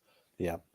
And then there's a new flavor called Iri no Consomme Punch. So Ikasumi is squid ink. So I'm assuming these are kind of black, or here we go. Yeah, they might be black, colored chips actually. Crisps. Yeah, they have like quote unquote ink splats on them, but it's just the color. Nice na oishisa. So that nice is kind of reference to the when you hit up on the D-pad, it says nice in the Japanese one. In English, it's like, what is it? Yeah. Oh yeah. Oh no, booyah, or yeah. Yeah. Okay. Yeah. Actually, the special weapon is called the nice dama, which which translates to nice bomb, I guess. But the English version is called the booyah bomb. So yeah, that's the nice one. Yeah, I can't eat any of these. Like, I know we have at least one vegan listening. I'm vegetarian, so like there are probably more things I can eat, than vegans. But a lot of crisps in Japan have this thing called katsuo, which is which is what the hell is that fish in Katsuo English? bushi. Is it like it's some kind? Oh man, I think I know what you mean. Yeah. Yeah, katsuo is like, it's a fish basically. So like most Japanese crisps have fish flake flavoring, which is it's just like, they're not trying to make it taste like fish. It's just that's the standard way to flavor things. Yeah, exactly. It's a stock like, thing. And it's in a lot of things. Like I knew some people that had some allergies, and they were like, "Yeah, I can't have this shit because I will like maybe die." Yeah. But yeah, good news is it's only 98 to 99% of Japanese crisps that have it. So yeah. Without even looking at this packet, I'm like, yep, that's got fish flakes in. Yeah, I can tell by looking at it. If they import some. Yeah. Yeah. They'd have it on the back, but yeah, I'd say the chances are pretty high. Not for me, but you guys tell me how they taste. Yeah. I mean, these are... What's your favorite flavor out of those three? I do dislike the regular salted, but I mean the norishio, or the lightly salted seaweed. The seaweed salt ones are pretty good too. I like those. Yeah, I can get some vegetarian friendly norishio crisps in Japan. Not these, obviously, but yeah, but that's my favorite as well. I would have chosen that one, I think. Okay. Nice. What about Ty? I don't really like any of them. Maybe just the light salt. I wanted something with more salt and more grease. Greasy. That's kind of a good point. These are greasier than like Pringles or Chip Star, which had like a Mario collaboration last year. But like, they're not as greasy as like Lay's. They're not the boldest flavors around. Sure. And that's the thing. Danny, Chip Star, the just salted Chip Star, that's safe. That's safe. I can eat those. Yeah. Okay. They don't have anything in. Yeah. Yeah, I'm looking up at my above. I have every single Chip Star Mario. Oh my god, the Mario ones. Yeah, that man, I ate a lot of damn chips. Yeah, I will not be buying these and saving the bags. I will tell you this: I have saved bags of potato chips, like opened and ate the chips and washed out the inside. That is such a pain in the ass. I did that like 20 years ago with some Star Wars stuff, and yeah, I just won't ever do that again. Do you still have Star Wars Episode 1 Mountain Dew can collection? I do have the cans. I have all of the cans except for the gold Yoda, obviously. I have some pizza boxes. Ty, do you have the Halo 2 Mountain Dew? Is it? What was it? Was it Halo 2 or Halo 3? Yeah, the Game Fuel. Yeah. I drink a lot of that shit. I don't think I saved any of the cans. Maybe one. Oh wow. Yeah. Don't get into the habit of saving shit like that because it just takes up so much space unless you want to. But somebody like in the last like couple of years, I think offered me like a new unopened 12-pack. I'm like, that's tempting, but if I drank that, I would die, right? yeah, I would not suggest that. Yeah, I also have some Star Wars Episode 1 pizza boxes. I will say there was never pizza in them. I got them directly from the store. Oh, My yeah. dad asked, he's like, "Hey, my son's a dummy and he wants these." I'm like, "Yeah, sure."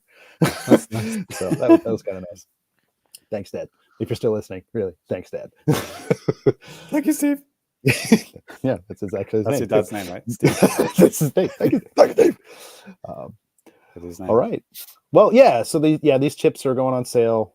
Like they're already on sale now. So if you're in Japan, you want to try out some regular old Japanese potato chips with some Splatoon on them, go for it. If you have allergies or you're a vegan or vegetarian, you might want to stay away from these. So, Right. Cool. All right. Like I said, there was just a little bit of JAPANews today, but we're going to go ahead and move on to some anime trash with Ty. Hell yeah. I've been waiting for this. You remember last time, I was kind of light on the trash because shit had not arrived. Right. Shit has arrived. All right, I got 6 boxes. Yeah. All right. And I have one that's absolutely huge, but as usual, I'll start with the smallest boxes. Mhm. All right. I got something from Toriba. Toriba being like one of the well-known sites. It ships to the US, but it's really fucking hard. Like their site is kind of a carnival scam. Yeah. And again, I get stuff because I'm absolutely fucking cracked. And again, if you do want to try these out, we do have links in the description box, links on the site article. If you want to try any of these, as long as they might ship to your country, they might not. It just kind of depends. Okay, I have Anime-chan. Screaming Anime-chan. What is she wearing? Like what is she wearing? It's a nurse's uniform. Okay, that makes more sense. I guess this is like a more recent show. Like I've seen this character. Let's see, Call of the Night, something. Okay. I thought the character looked cool, so I went for it. Yep, it's cool. There was like one other figure of this character I've seen floating around. Mm-hmm. So yeah, maybe I'll post some gifs on the Discord or something. Okay. Yeah, if I ever want to find out about an anime, like the Giphy toolbar, it has always got my back. Good point. Like I never even thought about that. Could be a safe, not maybe a safe way, but it's a way to find out about anime. Yeah, wait. Yes, it's here. There's the rare footage of me getting something for free off of Toriba. I have a smartphone stand. Nice for it's like a tripod. Nice. Yeah, it's sick. Yeah, it's heavy. It's got some weight to it, and I'm definitely going to use this for things. Yeah, no, that's cool, man. Yeah, sick. By the way, you can get those at the 100 yen shop. Yeah, well, you could get it for free off Toriba. Yes. I mean, right. 100. I mean, those ones are pretty light and kind of crap, though. No. I've got some heavy, beefy ones. 100 yen shop. Yep. Okay. Just depends on the 100 yen shop you go to. Good point. All right. Some are lame. Yeah. Some are lame and crap. All right. Moving on to some bigger boxes. I have so much shit from Molly Online. Let's go. So, like, when you start winning stuff off Molly Online, it's almost like a feedback loop, right? Because you went through, you ship 3 things, they give you a free ticket. You put in some money, they give you daily free tickets. And recently, they've been every 3 prizes, they throw in like an extra fucking Kimetsu thing they're trying to get rid of. Oh.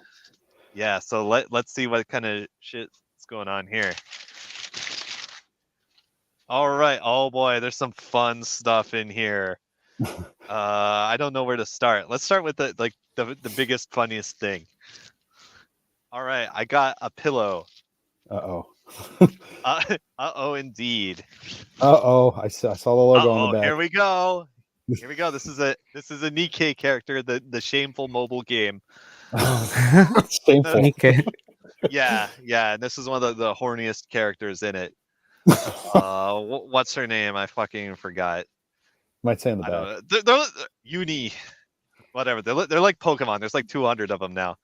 God. Yep. Well, maybe not that many, but yeah. All right. So looks like I got some more figures and shit in here. Oh yeah. All right. Hey, speaking of Kimetsu, here's a Kimetsu figure. You guys familiar with Kimetsu no Yaiba? Yeah. Of course. All right. Who is this character? Yes. Anime. Yes. I don't know. I don't even. Oh, I Anime don't Chan. know who it is. All right. I actually did win this one. It was pretty easy, and she's cute. Whatever. Yeah. Traditional, Japanese, kimono, the hakama Yep. pants. It's cool. Yeah. Actually, compared to what you usually get, this is like the most tasteful thing ever. Yeah, actually, I Right? can't think of. Yeah, it's a very good point. I can't think of anything that's. It's pretty Very wholesome. tasteful. Yes. All right. Next up. Yes, finally, it's here. I got a Nekopara figure. Okay. Okay. Banira. Cat girl bullshit. What was it? Wasn't it John Cario like saying like, why aren't there more cat girls in the UFO catchers? I think it was him, but maybe a couple episodes ago, maybe the last episode. Yeah. It Yeah. does So sound like here you something go. that he said. Here's the cat girl. There it is. Yes. This one's not that bad. No, well, depending on your point of view, I suppose. This one's not that. Yeah. All right. Yeah. Go ahead and check out your gift toolbar for Nekopara. Yeah. Kind of All right. wholesome. Not too lewd. All right. Next up, here's a really random figure. It's actually very wholesome, I guess. Yeah. This Okay. is I don't know what the hell this is. So is that a girl or a guy? I think it's a girl. Okay. Looks like Yeah. she has boobs. So. Kind of a narrow waist. We got some boobs going on. Okay. Yeah. This wearing like some kind of white outfit, some kind of a backpack. Is it rice maybe? And then like some kind Maybe. of rice bowl or something. Yeah, I'm not sure. Yeah. Let's see. I don't know. I can always look these up later Right. on my favorite gift toolbar app. Yes. Sponsored by Giphy. Yeah. All right. We got more boxes to go. All right. Let's see what Capcom has got for me. So yes, Capcom and Molly Online are in a close competition to send me the most fucking anime trash ever. on the same day. Yeah, because I mean they got easy machines and they're generous with the free tickets. So let's see what's going on in here. I wonder if I got any. I don't think I got any Capcom exclusive stuff. Like you go on Capcom's UFO catchers, sometimes they have Capcom stuff, Mm-hmm. but they have everything else too. Right. All right. Okay. Hey, we got more normal anime girls. Okay. All right, we got Makima from Chainsaw Man. Okay. She's just sitting there. One of the most little normal stopper. people. I mean, there's the dog that we had, with the chainsaw Right. on the head. Then there's Chainsaw Man himself, which is a lunatic. She's wearing slacks and a dress shirt. Yeah, and a It's tie. like So, super normal. Yep. yeah, it's completely normal, wholesome. What the All hell right. happened, Ty? What the hell happened? Okay, maybe I should tell you about what I got offline. Okay. Maybe I'll do it after this box. I kind of meant to open with it, but I totally forgot. Okay. All right, next up, we got. All right, here we go. Back to abnormalcy. We got another bunny girl Hatsune Miku color variation of something I already have. Okay. What? Yep. Is she like? What is hanging off of her boobs? Boobs. It's kind of like a frilly dress thing.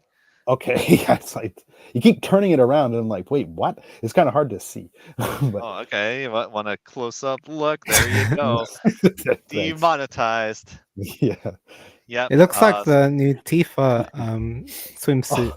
If you've seen the Right. pictures. Oh yeah, I Yep. think everybody's seen those pictures. Right. Yeah. This is another figure out of the Be Cute Bunnies figure collection, of which there are many. There it is. Lemonade's also a fan too. He did say with the last cat girl, he's like, hey, well, Cat girl. Miku's not cat girl, but it's Yeah. Yeah. All right. There's one more figure in here. Oh yeah, it's a new ReZero figure. Let's go. oh. Yeah, these are pretty new. Yeah. Resident Evil 0. Yes. Resident Evil 0, right? Like I thought of it as a Biohazard figure. So I she remember. has like this nice formal dress. Yeah. Pretty yeah. normal. Yeah. Normal Well, anime figures. for an anime figure, yes. Yeah. Maybe that's a good episode title. Normal anime figures. All right. So let me throw this box back here into the background. Oh yeah. So before I get into the last two, I'll show you what I got offline. Let me just throw all the shit on the floor here. Oh, I like you got went to this an thing. actual game center. Yes, I went to a game center. I got this. Oh, that's cool. Ooh, Control. so- It is. Oh, wow. It's got like it's an authentic joystick and UFO catcher button. Yeah, that's cool. Nice. Cool. You And, should like incorporate that into the show somehow. I think that would. Yeah. I've Press the Actually, button there- and- There's on the bottom. There's a speaker and a battery case. I haven't slapped batteries in it yet. I wonder Do what it. it does. yeah, that's cool. But like, okay, when I move the stick around, Mhm.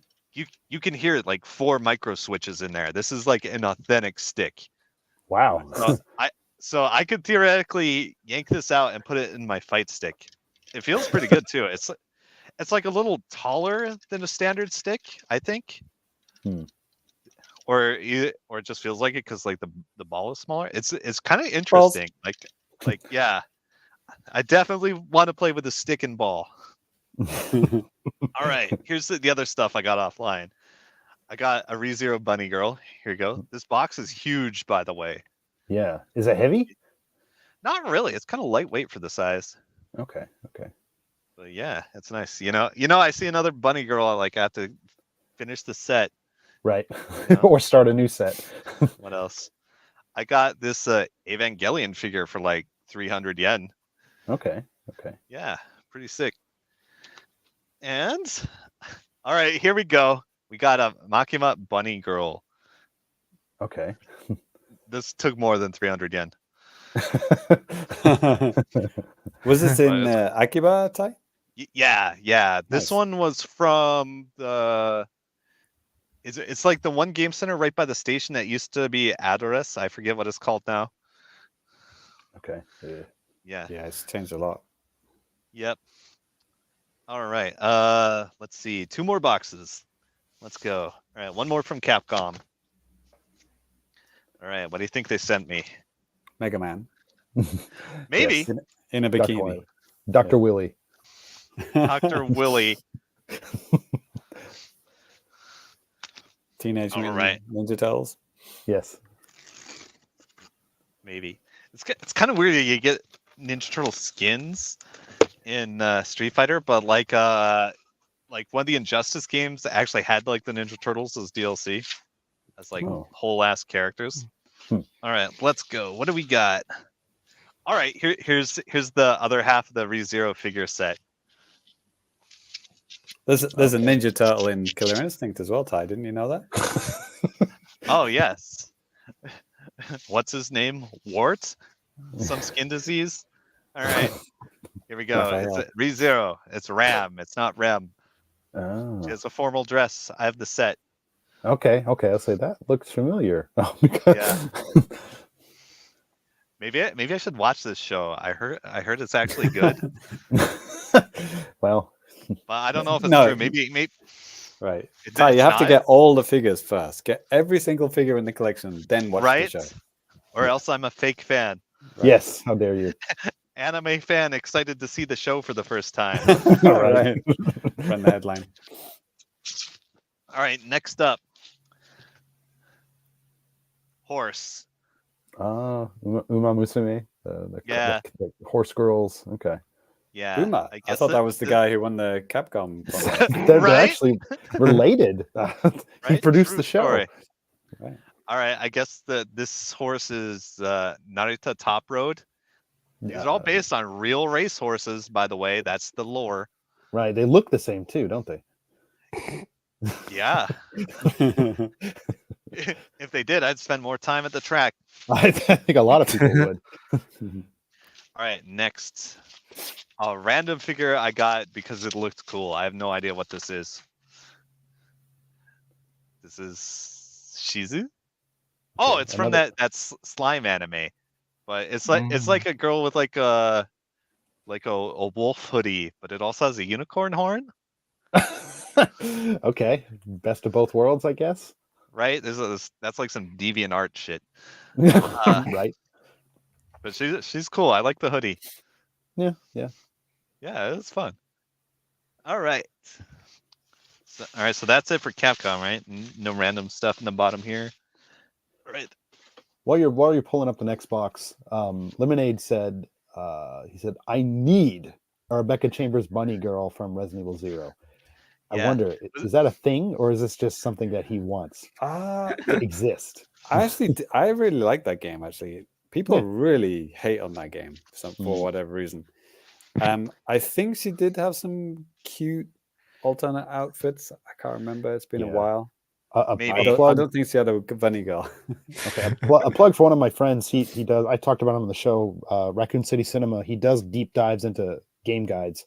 I think he did one for that. And Ty has a Molly online. Look how fucking big this box is. That is massive.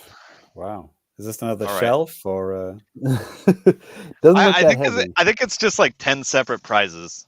A washing machine, maybe? Yeah. Yes. Yeah. What do we got? Well, I think I requested 2 orders and they delayed it and then they just combined them. Oh, right. I remember you were kind of talking about that the last episode. All right, guess what? We got another pillow. Oh boy. Oh, It's Nikkei too, isn't it? Yeah. Yeah. My pillow. Yes, it's another Nikkei pillow. It's the other half of the dynamic duo. This is Mihara. This is the first Nikkei I got when I played the game. Okay. Yeah, and as you can see, it's extremely horny design. Right. This is also one of the funniest characters in my opinion. Okay. Yep. That game is funding Stellar Blade, so I'm happy about that. Oh, right. Word? Okay. I haven't put any money into it, and I probably won't. But I click it a lot. Yeah. All right. I don't know where to start. Looks like I got like 6 figures in here. All right. Let's go. Just 6 figures. On any other podcast, that would be talking about Bitcoin. So I got 6 figures. 6 figures, man. Yeah. In our podcast, boys. yeah, it's literally just right. 6 figures. Okay, we got a girl with cat ears. Cat girl alert. Cat girl alert. Yeah. She's got a crown. She's got this really cool hair. Yeah, look at this. It's wild. Blue hair, blue dress, kind of schoolgirl, kind of floating in the kind of looks like it's blowing in the wind. What else? They need to make her Red 13 anime girl, right? Figure Real. for Thai. Yeah, this is No Game, No Life. I guess this is a gamer anime. We should check it out. Okay. Maybe they'll upload the entire thing to Giphy Toolbar. Yes, the entire anime. What's that character called, Ty? The No Game, No Life? That's the show, yeah. What is this character's name? I do not know. Okay. Is it Shiro? Yes, that's Shiro. Oh, okay. Yeah, a lot of my students like that anime, so I've heard of it before. Cool. All right. Yeah, there was another really cool figure a while back, but like it disappeared quick. I never got it. All right. Okay, this must be a random one I got. I don't remember winning this. Like I said, Molly Online was doing a win 3 things, get a free random prize. So now I have another Uraraka Gravity Girl, whatever her name is. It's a My Hero Academia. I was gonna say that looks like My Hero Academia, a kid, whatever. Yeah, the girl with that looks kind of like Mega Man almost. Yeah, got the boots. Got the Mega Man boots. Let's go. Yeah. She's got huge Fly. boots. No. Yes. Yeah. Thanks, James. You really got me that time. All right. What's next? Sound of tumbling figures. Did I ever get this one before? Let's find out. It's a Ruby, RWBY. Red Ruby. Yeah, I guess this is Vice or Vice. I guess her gimmick is she's white colored. Oh, Yeah. okay. Nope. I've not seen this show, but I did watch the 3-hour H Bomber Guy video about it. Check it out on YouTube. All right, maybe I'll save that. What do we got here? Oh, I have another Makima figure. Any Makima fans out there?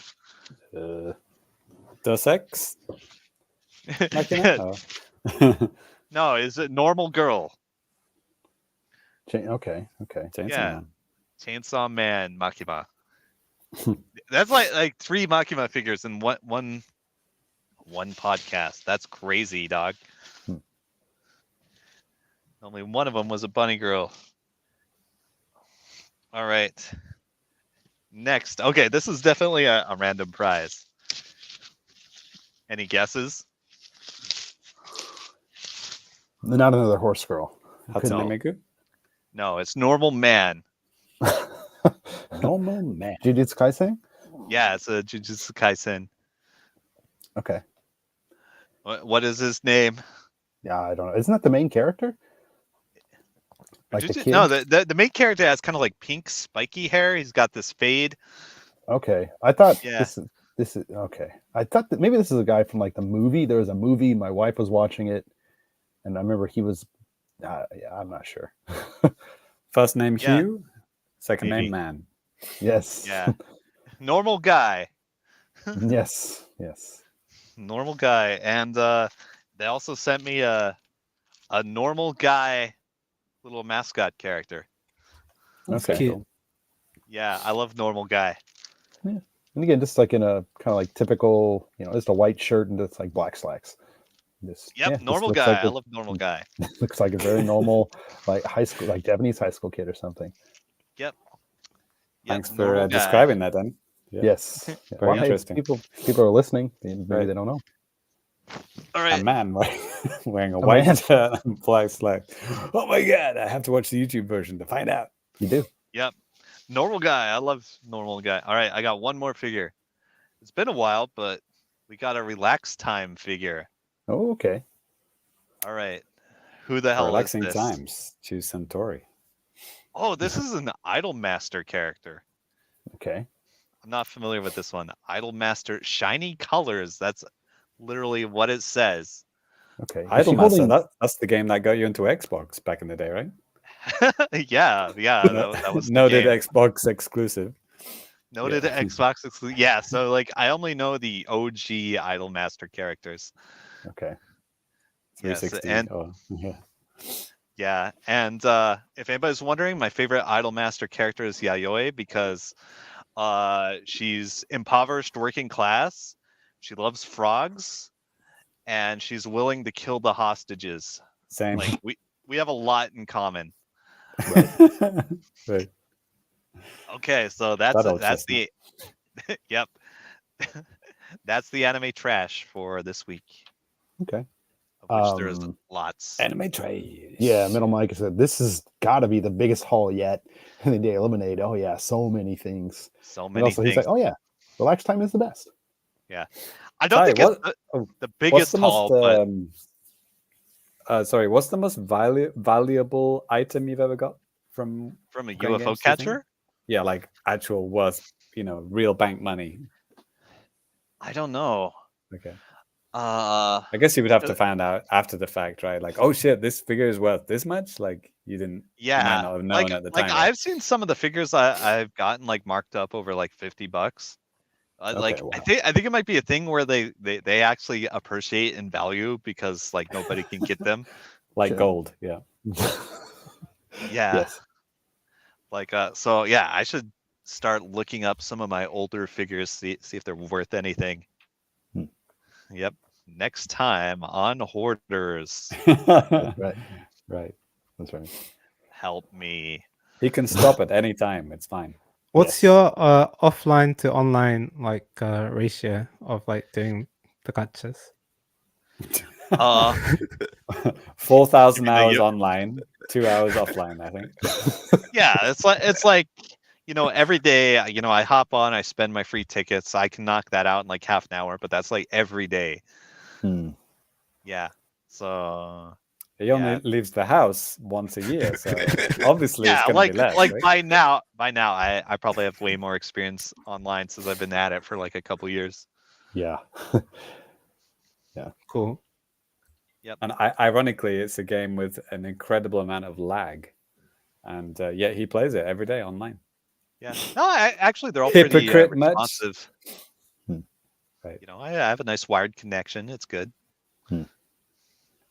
Do they have a wide connection on their webcam back in the crane game area? Good question. Yeah, Probably all Wi-Fi to shit, right? Still I don't know. Yeah, neighbor's Wi-Fi. This like huge fucking warehouse. Yeah. Right. Grandma, what's your Grandma's password again? Why is my internet so slow? All right. Well, that'll do it for the anime trash. So we're going to go ahead and move on to a little bit of feedback from you guys. And if you guys do want to reach out to us, there's several ways that you can do this. You can email us at thefamicast@gmail.com. Hit us up on Twitter at the Famicast. Hit us up on Blue Sky at the Famicast. Drop us a message on YouTube, whatever, and you can get your stuff read out like these guys. There's one that I wanted to highlight. This actually just came in today, and I thought we can highlight this, maybe kind of go through this relatively quickly. I'm not okay, so I'll just hold on just 1 second. Danny's just going to drop a question on us and give us like 3 seconds to prepare an Yes. answer. Brilliant. So John Cario had a very nice comment from the last episode where James was talking about Portal and Portal 2, and he's like, and he says it's a pleasant surprise to see Valve add Portal to the Switch library when the Steam Deck has been making such competition for the handheld market. What Source games would you guys want to see on the Switch or its successor? I could see a Half-Life collection being made, and I'd buy that in an instant. But imagine if they got Left 4 Dead working on the Switch. You guys have any thoughts? All good answers. I mean, he's already answered it. I mean, right? Half-Life companion set and Left 4 Dead. Yeah. That'd be a great game night game. Right. Yeah. Absolutely. They could do honestly, like Bluetooth outside for them as well. Yeah, outside of like Counter-Strike, I haven't really played too many Valve games, to be perfectly honest. Well, they don't make many. So. Well, I mean, that's the point. But yeah, just the Counter-Strike, that was like 20 years ago, like in the early 2000s. And I think I've talked about this on the show before, but I had like a American Revolution mod that, muzzle loading guns and stuff. You can actually make, if your team work together, you can actually ready, fire, you can do that. And when it works, it's awesome. But most people are just running around bayoneting other people. But is there a Ty, have you played Half-Life Alyx? Is there like a VR free version? The VR one? Like without VR, can you play it? I don't know if you can or not, but I've seen a lot of funny videos of people modding the in-game assets so that the random screens are like showing the funniest shit you can imagine. Genki's shaking his head. Oh yeah, so far it's a VR only game, but it would be cool if you could play it some other way. Yeah, that's the one Half-Life game none of us have played, I guess. Yep. Right. Right. Cool. Ty, to answer your question you asked earlier about if there are any Pinball FX games, like how many are there on Switch? The answer is a lot. Yeah. I just had a quick look at Deku Deals, and there's 49. Is that including that could be including like DLC pieces? No, it's all DLC. Okay. I see what you're saying. Okay. I see what you're saying. It's entirely like the base game is free. There might be a free table in there too. I don't know. It depends. Maybe. And then you buy all the tables individually. Yeah, you can buy System Shock, Star Trek. Oh my gosh. Charlie Brown. What? Wow. South Park. These all came out kind of recently as well. Yeah. It's like there's a whole bunch of wow. shit. Yep. So there it is. Wow. Yeah. Cool. All right. Well, yeah, sorry, a little bit short on the feedback, but that's going to do it for that. Again, like if you guys leave comments on YouTube, especially, I'll see that pretty quickly. And usually if we don't talk about it on the show, I'll try to respond personally. But yeah, anyways, that is actually going to do it for the Famicast 264. Before we leave, we're going to go ahead and give out our social media handles. And if you want to follow me, you can. You can follow me at DannyBiv on Twitter and also on Blue Sky, and that's DANNYBIV. JC, where can the fine folks find you? Yeah, absolutely. Blue Sky is where it's at right now. Twitter is mere weeks away from going into the abyss. Elon Musk just went into a meeting with Donald Trump, and yeah, if that doesn't kill the app for you, I don't know what does. So yeah, good luck to you all. Delete Twitter as soon as possible. Oh yeah. I saw in a tweet that Elon Musk killed himself, and then there was a fact check thing that said this is true. Oh, the community notes. Community notes, yeah. That's what it's called. Yeah. Oh man. So rest in peace, Twitter. Right. Yeah. So catch me on the Dead platform and also Blue Sky and especially Discord. Mhm. Discord is fun as hell. I'm gonna spam a bunch of anime gifs in ours. It's gonna be great. Looking forward to it. Genki, not only just your social media handles, anything else, man, that you want to plug that you've been doing. I mean, anything, dude.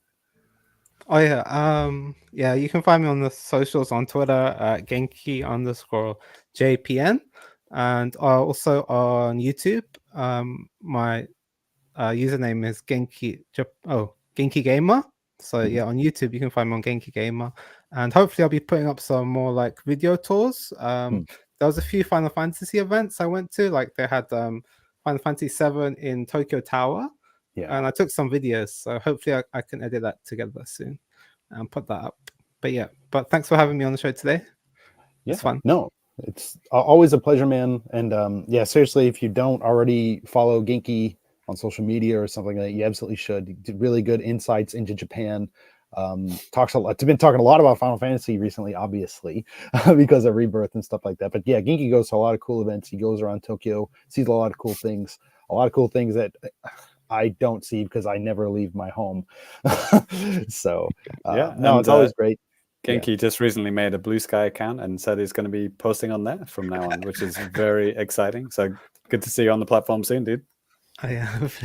And if Genki isn't on that platform by the time you listen to this, then make sure you send him a message to remind him of that. Yes. Oh, yeah, send me a message. Somebody's already sent you one. Yeah. Yes. All right. Well, that is going to do it again for the show. Genki, of course, thank you for coming back on, man. Hopefully we can have you on sometime again soon, dude. Oh, yeah, no problem. Yeah, thanks so much for having me.